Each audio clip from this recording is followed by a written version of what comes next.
Well, it's going to be an interesting year. We have a lot of familiar faces. There's a lot of returning players. At the same time, we're going to have some players that are going to have to step up. What everybody wants to point to are the guys that we have returning. What I'm worried about is the guys that we lost. Between Nate Hutchison, who was a senior, and Brandon Pokley, who was a senior. They were starting off guard and small forward, and then Darius Paul, who left. They ate up a lot of minutes, at the starting 2, 3, and 4. So we have to have some guys step up at those positions, and that's something I'm concerned about. At the same time, I feel pretty good about the guys and their ability to do that we have in the program. Well, I think when we talk about guys that we're certainly going to rely on that are returning players, it probably begins with Shane Whittington and David Brown and Austin Ritchie.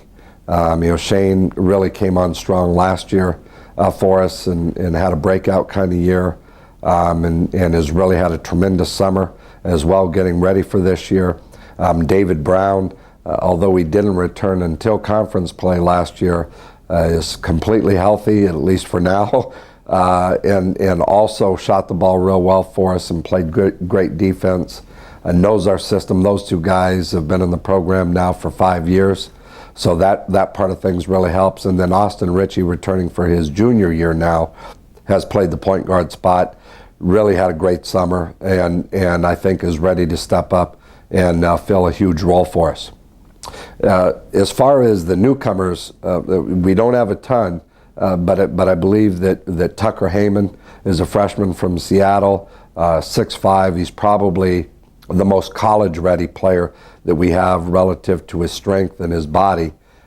He's a good athlete and a fierce competitor. And then Mario Matasovic, who's a 6'7", power forward that we got from prep school through Croatia, is also impressed in the early season, in the workouts in the beginning of practice. Those guys probably right now would be our top incoming players. Well, I think that our schedule probably for the first time in a long time, maybe the first time since I've been here, is as balanced as we had hoped that we could ever make it. I've always felt like the perfect non-conference schedule might be close to a third of the games would be games that you would be favored in, a third of the games might be toss-ups, and a third of the games would be games that you would not be favored to win, that would be very challenging for you and could help your team improve. And I think we're pretty close to that this year.